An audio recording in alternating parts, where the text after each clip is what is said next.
So before we jump into our questions, would you mind introducing yourself and your role in the band?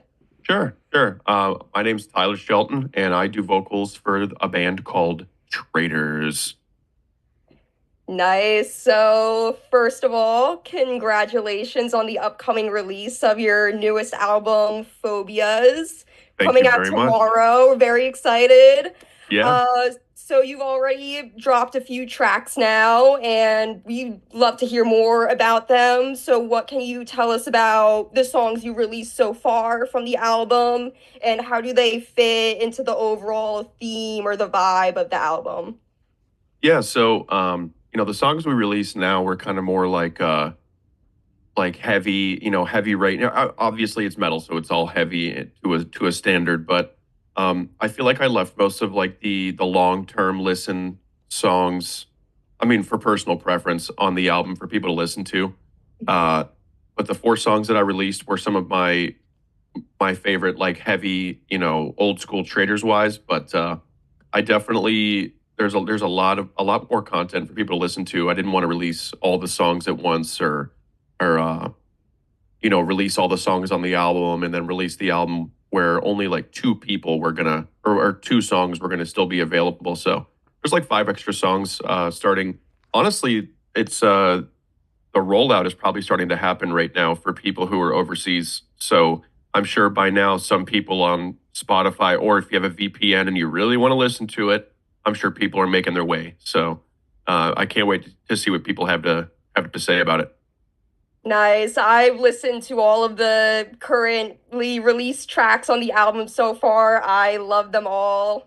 No Witness, especially. That was great. It reminded Thank me you. of Lorna Shore and things like that. Loved it. Thank you so So, much. out of the tracks that haven't been released yet, is there one song in particular that you're really excited for fans to hear? Is it a song that stands out in terms of its sound or lyrics? And like, no need to be secretive about the album because this interview won't be published until after tomorrow. Yeah, So yeah. you're all good to share anything you want. Yeah, so I'm really excited for Imposter to come out. It not only is Phobias kind of like the successor of our EP Night Terrors from 2015, but Imposter is the sequel to Intruder, lyrically and maybe not sound wise, but Imposter is probably one of my favorites. There's Easter eggs in a lot of the songs. From me screaming in the background or saying random things in the background, all the way to um, even like I don't know. There's so many little things. I mean, even like the SBC music video has a lot of Easter eggs in it. There's a lot of numerical. Like in the top right, the body cam info was the release date of the album. I didn't tell anybody that. I just had people decipher it for themselves. And then the numerical value of the body cam ID actually spells out phobias. So it's just there's always something fun to look forward to. Imposter and Trauma Bond are probably two of my favorites that I haven't released yet. That I think people will really enjoy. Like actually, true blue Traders fans who are really going to dig deep into this album. So I'm really excited. Yeah, I love the idea of adding Easter eggs to things like that. I feel like that's always a great thing for bands to do, especially for diehard fans, the super fans, to kind of figure those things out. I love Yeah. that. Thank you. I appreciate that. So Yeah. I see you guys have a tour starting very soon in the beginning of March. So out of the songs that have already been released so far, is there one that you're particularly excited to perform live? And what makes you excited to perform that song in front of a live audience? Well, right now we're probably going to be doing the playing tracks that we've released, just so people are, know what they know the music. But since it's, being it's a headliner, we're playing a lot of old school and classics as well. But I want people to get, as into it as they can. So probably after this headliner, we'll start introducing some more songs off the album. But we're actually already writing new content as we speak. Um, this album. I started writing it in November of 2023, and in April of 2024, it was finally finished, and we did it all over Discord, and I recorded everything in my closet. So it was just special because we visited writing whenever we were all comfortable. And I feel like it's a lot more fun and a lot better than trying to meet up and spend 3 grand on an Airbnb and rush ourselves to get out of there. We took our time because we were all in the comfort of our own home. So I feel like it made a pretty special album. Um, but yeah, there's just there's so much going on like already with the process of like writing new stuff, and we're super excited for it. So there's a whole lot of different things uh, that we're working on right now. I can't wait to share it with the fans because my goal, I had to make a lot of sacrifices to get to this point. My goal is for Traitors fans to get more music without us feeling rushed. But 8 years is too long, and that is unacceptable in my opinion. And that's why I had to do certain things to get to where I am and to get this band back to where it was. So it feels good that we're finally here. Day before release, it feels good to finally get this album out of my head. Yeah, that's really exciting. Like already preparing new music, even with like a new album just coming out. Like I'm sure me and many other fans will be very excited to hear whenever that comes out. And writing a song like or a whole album over Discord, that's very interesting. Yeah. So you've got a very intense vocal style since it's a deathcore band, a lot of screaming. So what's your process for developing that unique vocal style? Is there a certain technique or routine that you like to follow to get to that level of intensity? And what are ways that you like to take care of your vocals between performances? Because I'm sure that's very important with that style of music. Yeah, absolutely. Really, like, metal vocals aren't supposed to hurt. That's a start. I use a lot of my yelling and speaking voice in my vocals, which that's why it makes it sound so unique because it's coming from me and it's difficult to replicate unless you can replicate my speaking voice. Um, there are a few people I've heard that sound kind of close to it, but they don't know that this vocal range is so loud, and who knows what it's done to me, but it is such a loud vocal range. Like this is not come out like those vocals don't come out as a speak. They are louder than me yelling, and it did take a lot. There are some times where I really have to practice to get them out the way I want them to now as I get older. Um, but when I'm performing live, I like to have a lot of crowd control. And with that comes a lot of yelling over the top of noise and stuff like that. So the best way I preserve my voice is to just stay hydrated throughout the entire day and try not to get sick is a big one. Ginger shots every morning. Um, and I just don't really talk over the top of music when I'm off stage because is what will make me lose my voice. It's not really performing, but I kind of get into a groove and I'm fine. Um, but it's everything in between that can really affect your vocals. So Yeah, I commend anyone who's able to do metal vocals. It's just so impressive to me. It just seems like a lot that goes into it, a lot of protecting your voice. It's so impressive to me.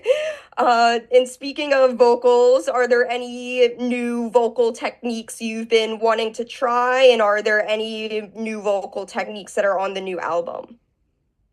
there's most of it is a callback to like my younger days in the band, but on the new stuff that we're writing, I accidentally stumbled upon a few new vocal ranges, and they kind of remind me of a band that really inspired Traitors. They're called Aegean, and they were like really down tempo, and the vocal is just I never knew how he did it, and I kind of feel like it's around that range. It's just so I don't know how to explain. It's very bullish. Like a lot of people say, oh, the moose vocals or the like, I've been like every animal in the ecosystem to people, which I find cool. I've been called cow moose, the moose, whales, narwhals, which I don't know if narwhals made that noise, I'd be pretty uncomfortable.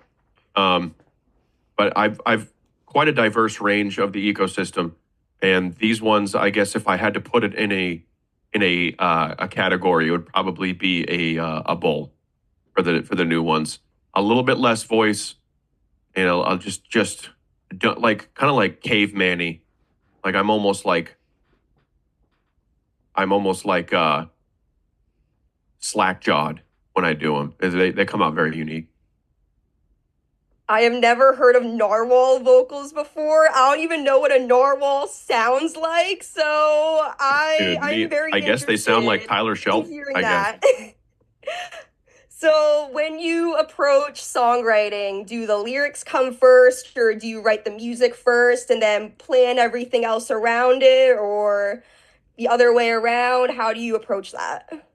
I don't like to have too many expectations going in, honestly. I'll just kind of go with the flow. Like if I write lyrics, then I write them. But it's nice to listen to a track and kind of get the overall vibe. Since I knew the overall vibe was going to be a callback to Night Terrors, because Alan, my guitarist, he's always involved in writing, but Luke is he's been helping us and writing for us for the past couple of years. He was originally his favorite release was Night Terrors, so I said, well, what better than to reintroduce that sound to the world and show them what we got? So um, the fact that a fan of Night Terrors wrote the second one, I think, made this perfect because he's also a genius. He's a young guy. He's got major aspirations to be a musician, and it doesn't stop at just metal music either. With him and I, we have a lot of different things that um, I can kind of touch base on that we're working on outside of the realm of metal music. I have some other things planned for a much broader, wider demographic of people. As much as I love underground deathcore, I wouldn't mind being on Pixar Cars 5 either. So, whatever That it would be takes. very interesting. It would. It would. Yeah, kind of working on some radio rock stuff right now that brings back the old like 2005 like WrestleMania, Limp Bizkit ish. Not like new, not like the sound of the music itself, just kind of that era, like alternative PS2 music. So Nice. I always love when bands experiment with different genres. It's great, especially yeah, yeah. new metal like Limp Bizkit. I'm very interested to hear that. Yeah, for sure. It's actually a completely separate project from Traders. Traders will Oh, always, nice. yeah, Traders will always be the heaviest thing in the world, and that's my brainchild. That's my baby. So Traders will never have clean singing. If I want to do clean singing, Mm. it will be dedicated towards my new project because I feel like that's what people deserve. I don't feel like there's any clean singing that belongs in Traders. So that's just the way I feel like it is. And if people want to experiment, they shouldn't be afraid to just try something new. And it's very freeing. I don't have to be so worried about why'd you put cleans and traders? Or you got it. I get it too, though. I totally understand. So it feels good to not have all my eggs in one basket. It takes a lot of pressure off of the writing process. Yeah, I really like that approach because there's so many bands out there that like completely change like their genre and I like honestly it makes sense that a lot of fans would be disappointed with something like that, Yeah, but experimenting I don't think is a bad thing and I kind of like the approach that you do complete like a whole new project for it. yeah, I So agree. Traders fans stick with Traders and if they want to listen to your new metal or just more like radio rock stuff, they can check Yeah, out your other project. I really like that. yeah. Thank you. I absolutely. So, where do you draw your inspiration for your lyrics? Are they personal? Are they fictional? Is it a mix of both? Where do they come from? I kind of feel like I've tricked my brain at this point to say that it's all a concept. But when you talk about somebody else's worst fears, it's never going to come out as somebody else's worst fears. It's going to come out as what you're truly afraid of. So when I started writing even Night Terrors, I realized it was just a projection of what I fear the most. And I somehow was able to trick myself again into thinking that I'm writing about another person. But then I realized it was all coming out as the problems I was dealing with at the time, and you know, uh, revisited some things. And I mean, it's at this point now, writing has always been cathartic for me, but it's really more about the response and how I can help others with it. Um, but to get into that headspace, I mean, it can be tolling at times, but it wasn't like, oh my God, like I've already kind of confronted a lot of the traumas in my life.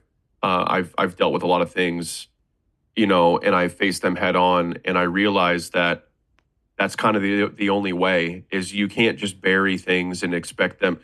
When it comes to your mental and how powerful the brain is, if you bury, uh, you know, the bad things that have happened to to anybody, you know, as a kid or whatever, it's going to physically manifest itself in your body, and I feel like that's where a lot of generational issues come from. Like, you know, so oh, like the women in my family have gut issues, and I'm like, well, what's the spiritual meaning behind that? You know, like why are all only the women dealing with this, but not the men? And like, what are we keeping from the family tree? What you know what I mean? There's so many things, so many different things that you can confront. And so when I write, I just feel like I've already confronted a lot of these things, but to bring them back and kind of deal with them again, it feels liberating at the same time.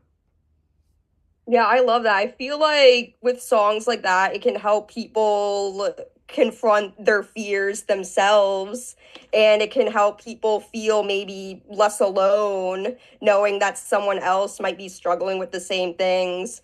So that's really cool. So has there been a particular song or album that maybe pushed you out of your comfort zone and helped you grow as a writer or a vocalist? I think Anger Issues was pretty cool. I feel like it hit all the right notes, lyrically and music, like instrumental wise. I feel like that really started.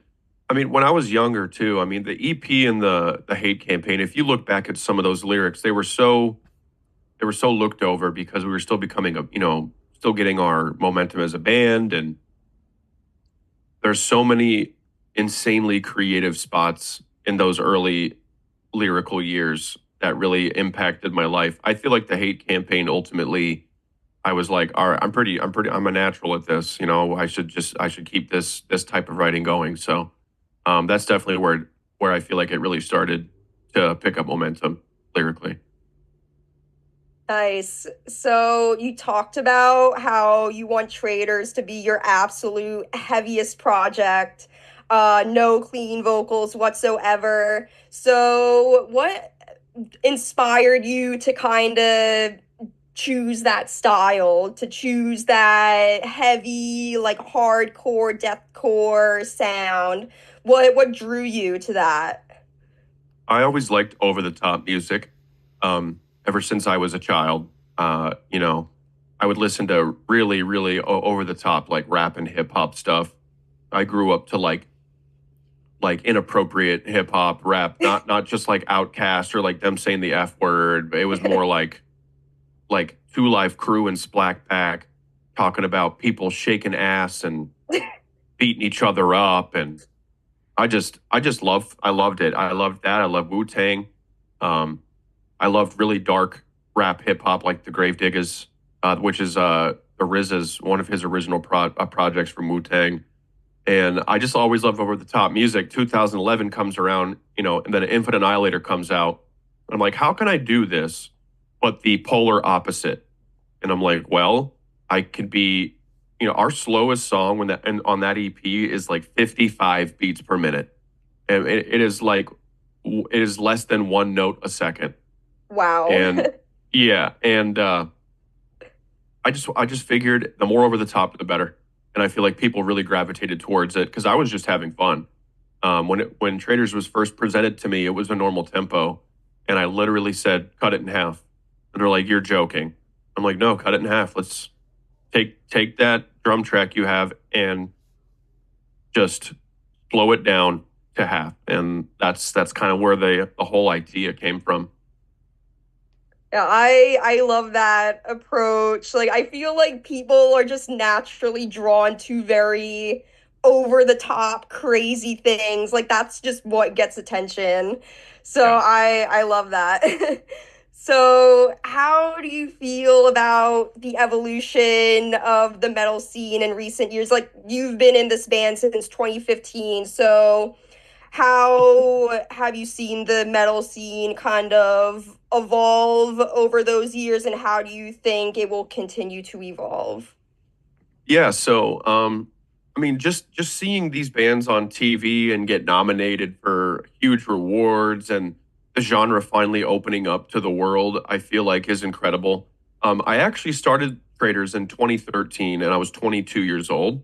And, at that time, people were still driving, bands were still driving like 10, 12 hours to a show, every day. And it still wasn't that popular. But now you've got Live Nation and, not a lot of people agree with that, but regardless, I mean, we're getting metal into really big uh, venues now, and people are selling out 3,000 cap rooms with this genre. Slaughter and Lorna and all those bands are playing to like 10, 20,000 people. I still have motivation. I still think that there's a chance. I think that Traders always has a chance to see that type of success. I'm in my 30s now. Do I want to be a deathcore musician in my 40s? Probably not. But I definitely got a lot left in the tank, and I'm always believing in Traders. But I think that touring or not, as long as I can do metal vocals, I'll probably do Traders until I can, like recording wise at the very least. But touring in a Chevy van in my 40s, no, no.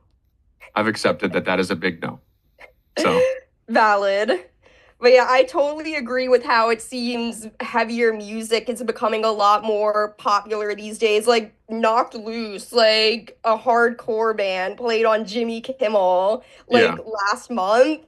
And that's crazy. You never see a band that heavy play on TV ever. So absolutely. and all these metal bands being nominated for Grammys like Spirit Box, it definitely seems very hopeful for the metal hardcore community. Absolutely.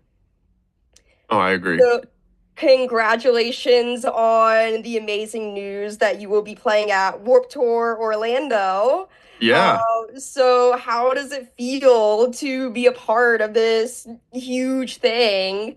And have you ever played at Warped Tour when they were still a thing years ago, or is this your first time ever? So this will be our debut at Warped Tour, and no, it's definitely a full circle moment. Like it feels good to have an opportunity like this, and I can't wait to see what everything looks like behind the stage. Because usually it's people running around with a cigarette hanging out of their mouth, and they're like, "Get the fuck up there!" And there's people yelling at everybody, and there's a lot of tension in those festivals because there's so much going on. But the vibes are always awesome, and I know that Warped Tour takes good care of its artists. um, I've had a lot of great festivals, great experiences, but I'm definitely especially stoked for Warped Tour because so many people know the name, and I'm definitely really excited. The rest of the Traders guys are super stoked on the announcement. We made a funny little video, and it's not a tour anymore. They're only doing 3 dates, so to be on this opportunity right now is quite meaningful. It's very special, because who knows how many times you'll get that shot, especially if they're only doing anniversary years. So definitely very special. Yeah, it's gotta be so exciting. I hope to maybe go to a Warp Tour someday. I never got the chance to, but I hope to someday, and maybe Yeah, you'll be absolutely. playing there again. No, I So I was the speaking of same way too, though. so speaking of touring, it can be very exhausting. So what do you and the band do to kind of stay focused on the road? Do you have any routines that you like to follow?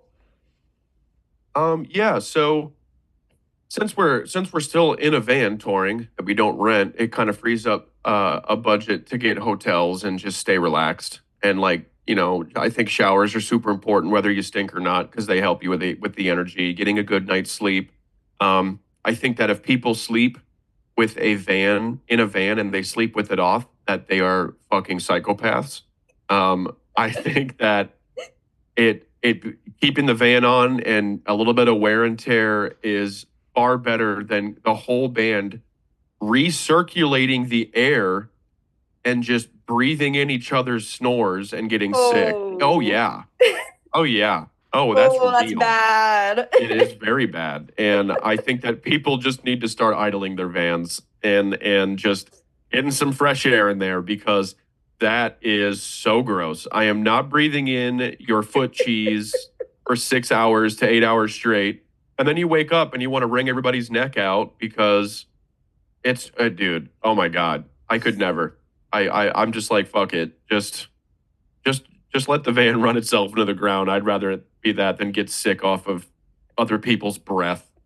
So yeah, Oh. and we have 6 people in that van. So Oh. yep, we're upgrading the rig soon. We just I need to because I've had it.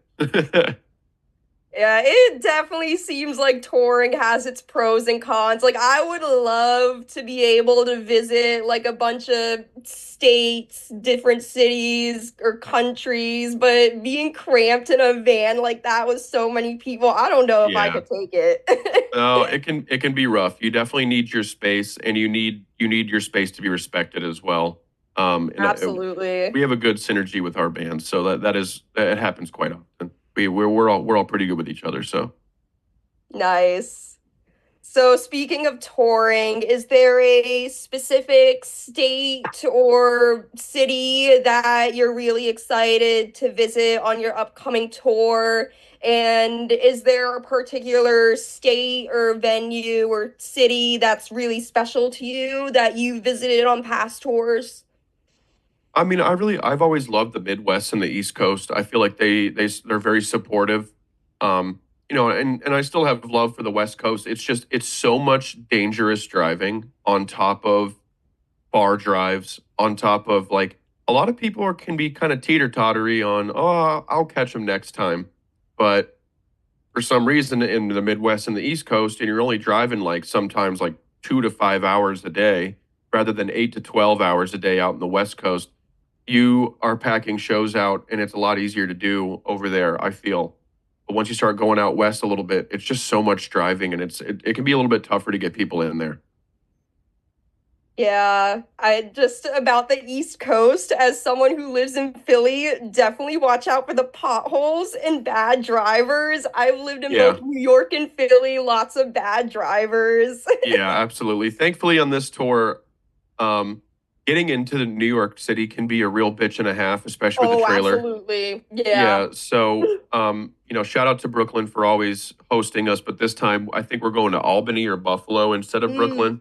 So if you guys want to travel outside of the city, which even they admit, I'm like, that's a lot. Come on out.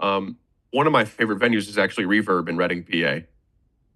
Oh, yeah, I've been to Reading, but I haven't been to that venue. Yeah, Reverb is awesome. It's a very big venue though. You definitely need some heads for that one. Mm. So, of all of your past tours, was there a tour that was your favorite or a band that was your favorite to tour with? And what's a dream tour lineup for you guys? My first favorite tour was De-Stress the US, is right when Night Terrors came out. We toured with Adalia, Villains, Gift Giver, Barrier, and us, and that was like a field trip. I mean, it was amazing, and it was with my favorite bands at the time too. So that was amazing. Touring with Chelsea Grin in 2018 was a really eye-opening experience. I love those guys to pieces. I miss them a lot. We haven't really spoken or toured with each other in a long time. I've always been a very opportunistic person. So when I met them, I was 26, 27. That's the energy I gave off. I'm here to keep this band persevering, keep this band moving. And there's a piece of me that feels like it was mistaken for taking advantage of, of the of the situation in a bad way. When realistically, all I want is the best for my guys and my band. And there is such thing as, looking out for yourself and trying to seize the opportunity when it's there because I knew the opportunity was going to be there for one or two tours and then, that's it. and I feel like it rubs some people the wrong way. I'm a very transparent and authentic person. I like to say. I mean, I don't usually say that out loud because I just want my actions and my words to speak for themselves. But I do feel like there was some tension there at a point where they're like, "Is this dude trying to like?" take every opportunity he can. And they were right. I was trying to take opportunities because that's what you do in music. And I have no ill will. I mean, how could I possibly cause any emotional distress to your group? I mean, I don't know. I felt it though at a point, and I love those guys to pieces too. But that was one of the most eye-opening tours for me. Um, and besides Chelsea Grin, I had toured with a couple other bands that I loved as well. And I got to meet one of my heroes on one of those tours as well. And they were just awful. Awful. Oh. Yeah. Don't meet your heroes. I don't like to say it, but yeah, just behind the curtain, the dude's out there preaching, everybody here is welcome. Everybody here is, we are all brothers and sisters. But when he'd get behind that curtain, he would bully, he would single Oh. people out.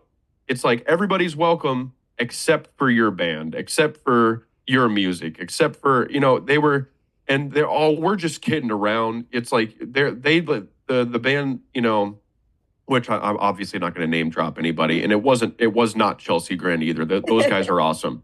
Um, they would make jokes at my expense, and I don't feel like there's any room for that shit. If you want to make jokes at people's expense, then go work construction. You know, Yeah, there's no room for that in music. that's so disappointing. Yeah, Never it is what meet it your is. It was a heroes. great learning experience. Absolutely. And also, what you said about being opportunistic, I feel like that's such a positive trait to have in the music industry or just like in a creative field in general, Yeah, because you got to take these opportunities to grow, build your name out yeah, there.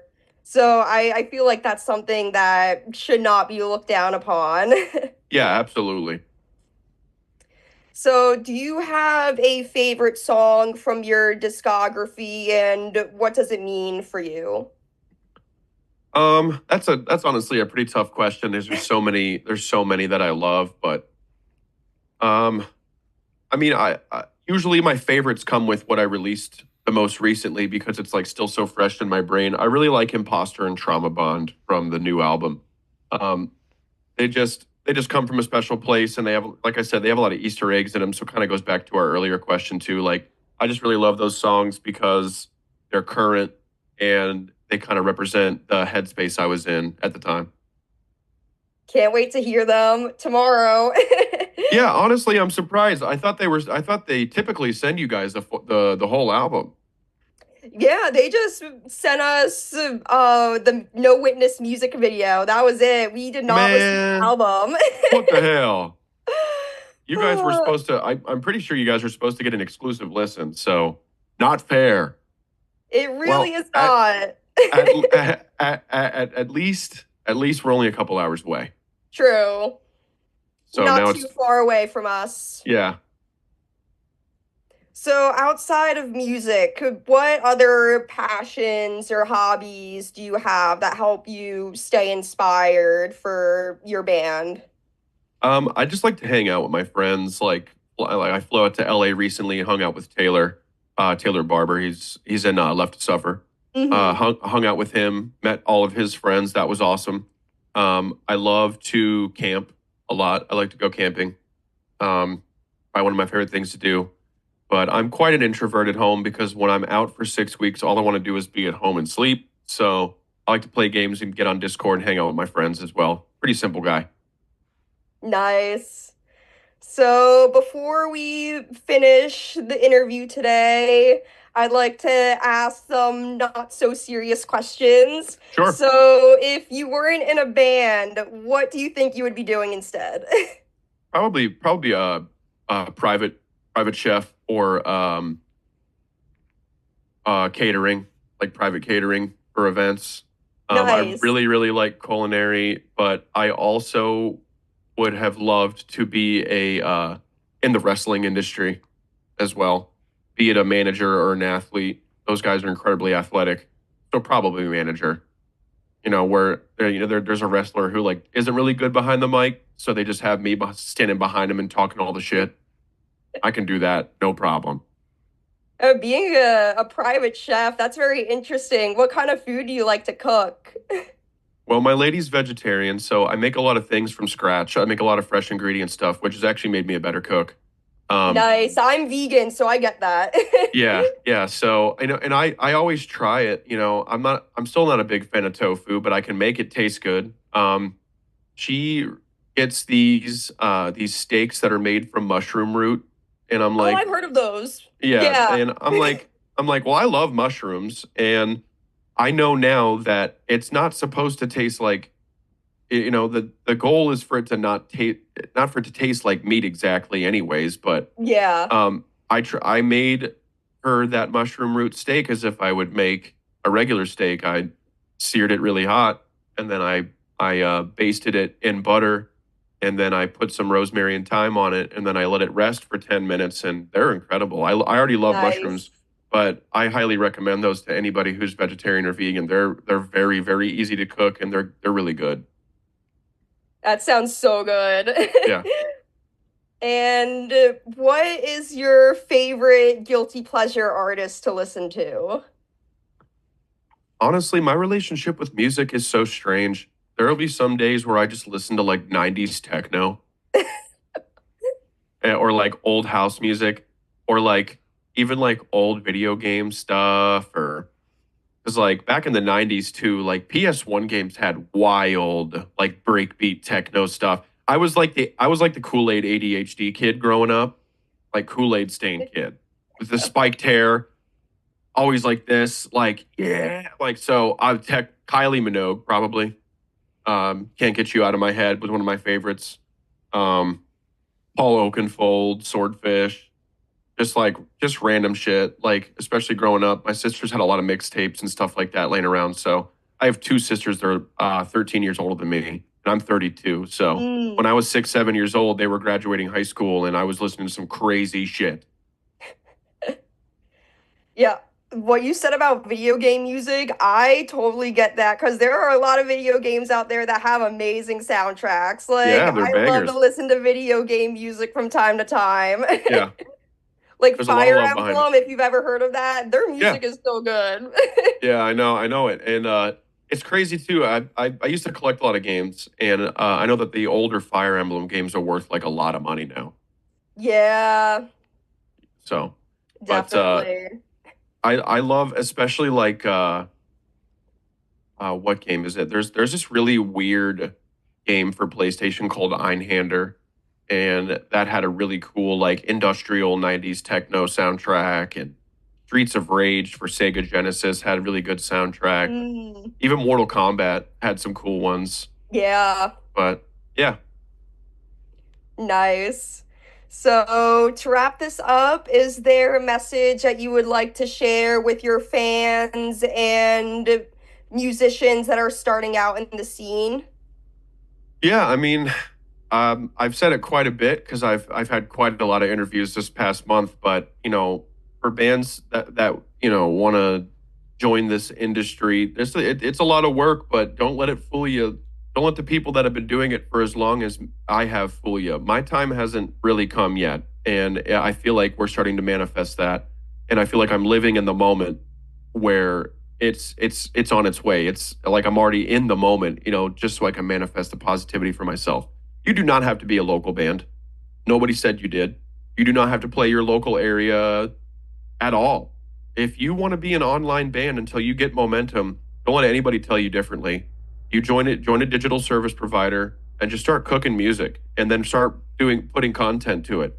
I mean, if you look at people like John Matos from Abiotic, he just made music with T-Pain because his content went so viral. Hmm. It, it's all about making content right now, and it's very Absolutely, important. yeah. It's all about social media engagement now, definitely.